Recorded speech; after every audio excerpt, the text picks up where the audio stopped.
এই যে দেখছেন কতগুলো মাছ, ও হেভি লাগতেছে মাছগুলো। ওইটা কানা চোখেই দেখা যায় না,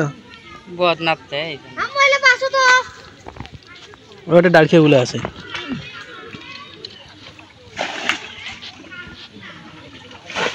শালার একটা মাছ বার করে নিওলা ছাড়ি কইরে রে বাসপে যে গসস কইরে মাছ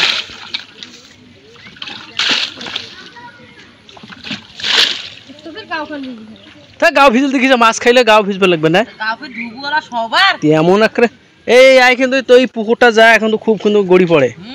হ্যাঁ কোন দিন যায় কি দিবু একটা কমরা